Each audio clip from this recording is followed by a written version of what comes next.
Salut, c'est Maxence, bienvenue dans cette nouvelle vidéo, je suis très heureux de te retrouver aujourd'hui. Donc dans cette vidéo, on va parler un petit peu de la crise énergétique et de l'impact sur l'immobilier, notamment sur les choix que tu dois faire et les actions que tu peux mettre en place. Donc j'ai décidé de te lister quelques idées, quelques pistes de réflexion pour te permettre de faire face à ça et surtout voilà, pour essayer de prendre des bonnes décisions, des décisions qui sont sensées et qui sont en relation du coup avec ce qui se passe actuellement. Donc l'idée de cette vidéo, c'est vraiment de te partager des idées, et si j'en aborde pas et que tu penses à certaines choses, n'hésite pas à le mettre dans les commentaires parce que du coup ça peut aider la communauté, et l'idée au travers de tout ça, c'est vraiment d'aider tout le monde et que tout le monde s'entraide à trouver des solutions, et c'est également le but de cette vidéo. Donc dans cette vidéo, je vais te partager tout un tas de points, de secteurs, de domaines que tu peux essayer d'optimiser, ou des choses à faire attention pour prendre les bonnes décisions, pour continuer à investir dans l'immobilier malgré cette période de trouble. D'ailleurs, j'ai fait une vidéo précédemment et qui te disait un petit peu comment réagir par rapport à ça. N'hésite pas à la regarder, alors ce sera dans le i comme info en haut. Mais là, vraiment, on va vraiment se spécifier sur la crise énergétique. Mon premier conseil, j'en parlais d'ailleurs dans la précédente vidéo, c'est d'éviter les secteurs qui sont trop excentrés. Parce que qui dit crise énergétique dit aussi crise au niveau de l'énergie et du coup de l'essence. Et plus tu vas avoir des longs déplacements, plus ça va te coûter cher. Et du coup, les personnes vont refuser d'avoir des trop longs déplacements parce que ça va être un coût qui est trop important dans leur budget mensuel du coup, pour vivre. Donc c'est là où des personnes qui investissaient dans des immeubles de rapport à 45 minutes d'une gare qui est à peu près bien desservie, ça va être beaucoup plus difficile maintenant, ça va être difficile à louer, ça va être difficile, enfin c'est là où même à revendre s'il faut. Donc vraiment faire très attention à ça et essayer de se dire ok, il faut au moins que je sois proche de toutes les commodités, que je sois proche éventuellement, alors si on est en région parisienne, de trains qui desservent plutôt bien Paris et les alentours, si tu es proche d'une petite ville qui a à peu près tout, qui est un bassin industriel ou un bassin économique à proximité. Donc vraiment là, la proximité, il faudra vraiment faire attention à ça et de vraiment pas choisir une maison au fin fond de la campagne parce qu'elle a un grand terrain et que tu vas diviser et que tu te dis que ça va bien se faire. Mais si tu es à 20 minutes ou 30 minutes de voiture des premiers centres commerciaux, ça va être compliqué et les courses à la fin du mois, ça va commencer à te coûter cher. Donc vraiment faire attention au secteur que tu vas faire, de pas trop s'excentrer et essayer de revenir un petit peu dans des centres-villes, dans des centres de petites villes, dans des centres de villages, là où il y a toutes les commodités et tous les transports nécessaires. Ensuite, autre point qui n'est pas à négliger, c'est la taille des logements. Ça va être de plus en plus compliqué parce que la taille des logements, ça impacte directement sur le coût de l'énergie. Plus ton logement sera grand, c'est sûr que si tu as 6 mètres sous plafond, il faut le chauffer. Et vu que l'air chaud monte, il faut que tu chauffes encore plus pour que l'air chaud atteigne aussi une hauteur qui est assez raisonnable.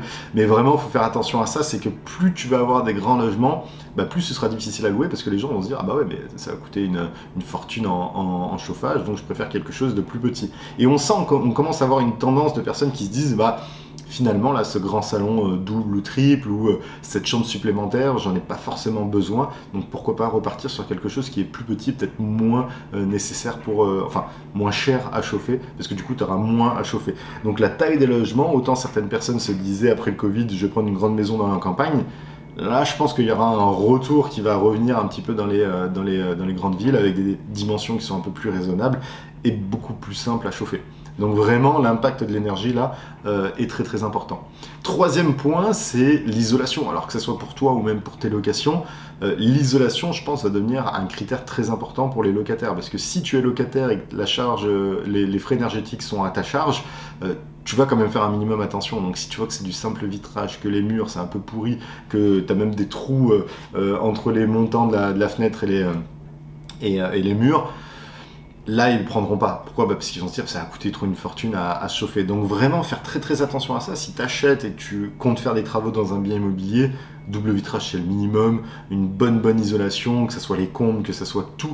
Vraiment que quand tu rentres dans le bien, tu te dis « Ah ok, là je sais qu'il est quand même bien pensé, il est quand même très bien isolé et ça va pas forcément te coûter très cher en énergie. » Vraiment l'isolation, ce n'est pas à négliger, fais-le passer dans ton budget de travaux et du coup ça va être vraiment un plus pour tes futurs locataires, ou même si tu souhaites revendre, si tu souhaites faire un achat-revente.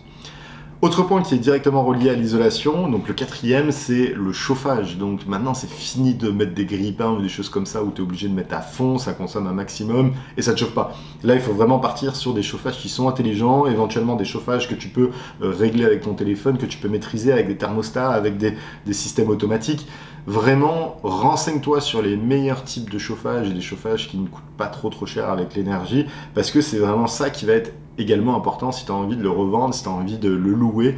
Le type de chauffage va être très important et ça va directement impacter ta facture énergétique à la fin du mois, ou du moins celle de ton locataire. Donc fais très attention à ça, et comme je te dis, je pense vraiment que ça va devenir des critères hyper important pour les potentiels locataires par rapport à ça, parce qu'ils se disent, bah, j'ai pas envie d'avoir un appartement mal isolé avec des grilles-pains, ça va coûter une fortune. Et en plus, sans compter que bah, ça va aussi dans la loi climat, avec les DPE qui devront respecter une certaine échelle. Donc ça, c'est même sans compter toute cette partie-là, ce que je te raconte ici, mais c'est vraiment directement relié à ton exploitation. Autre point que j'ai pensé pas mal également, c'est voir si t'as pas une cave, ou si t'as pas un parking, ou si t'as pas peu importe une alcôve ou quelque chose comme ça, essayer de le penser en mode véhicule un peu vert, dans le sens vélo, trottinette, tout ça, où tu peux parquer ce genre de moyens de locomotion. Pourquoi? Bah parce que si l'essence coûte cher et que tu es dans une moyenne ville où tu peux tout faire à peu près en vélo, bah un vélo c'est hyper intéressant. Et si tu arrives à avoir une cave, par exemple j'ai acheté un appartement où les caves étaient au rez-de-chaussée, tu rentres au rez-de-chaussée, boum, tu mets dans ta cave un porte ou plusieurs porte-vélos. Et ça, je pense que ça peut être un critère qui est assez intéressant pour des futurs locataires, en disant bah voilà, si vous allez en vélo, vous avez déjà la possibilité de mettre un vélo ici, de le parquer, il sera en sécurité, il ne se fera pas voler. Et là c'est directement intéressant parce que du coup ça veut dire que tu n'auras plus de frais d'essence.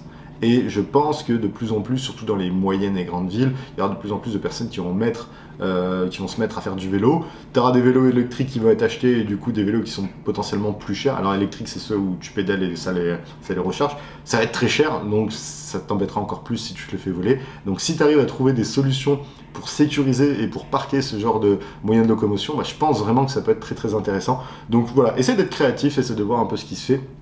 Mais si tu as des caves, si tu as des parkings, si tu as une alcôve, enfin pas une alcôve, mais j'ai oublié le terme, mais voilà, si tu as des endroits où tu peux parquer ces vélos-là, ça peut vraiment être intéressant, et je pense que ça peut être des critères qui peuvent être intéressants aussi pour les potentiels locataires.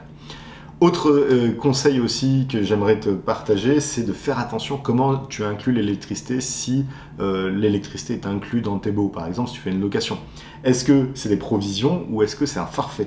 Si c'est un forfait, bah fais attention, ça veut dire que c'est forfaitaire. Donc si tu factures 50 € par mois, c'est une bêtise, et si tu en as pour 70, c'est pour ta pomme. Si tu en as pour 30, tant mieux. Si tu en as pour 100, bah là tu te fais avoir. Si c'est une provision, ça veut dire que tu provisionnes sur le loyer et après tu fais des régularisations. Donc regarde tout de suite les baux que tu as signés, si tu l'as signé depuis un petit moment, si tu ne sais plus, ou si c'est des forfaits, et essaye de le passer en provision progressivement, et c'est là où tu pourras réguler si besoin en fonction de la consommation d'électricité des locataires. Donc vraiment, très important aussi, faire attention à ça. C'est vraiment, moi je connais des personnes qui ont été vraiment qui ont eu des problèmes parce qu'ils avaient provisionné, je suis une bêtise, 50 €, et les locataires, il y avait 4 colocs qui mettaient le chauffage à fond ou qui prenaient des douches chaudes pendant 1 heure, et t'en as eu pour 150, 200 € d'énergie. Bah là je peux te dire que ton cash flow il en prend un coup, si ce n'est que tu peux avoir un cash flow négatif juste à cause de ça.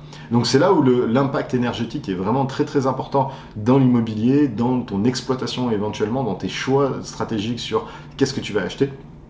Et voilà, et c'est pour ça que je voulais faire cette vidéo, pour te partager un petit peu tous ces conseils qui peuvent te permettre de prendre des bonnes décisions, de revoir un petit peu ce que tu as fait également, et je pense que ça peut être vraiment très intéressant. Comme je te disais, n'hésite pas à me mettre dans les commentaires si tu as d'autres conseils à partager à toute la communauté, ça serait vraiment cool, et je te remercierai pour ta contribution également.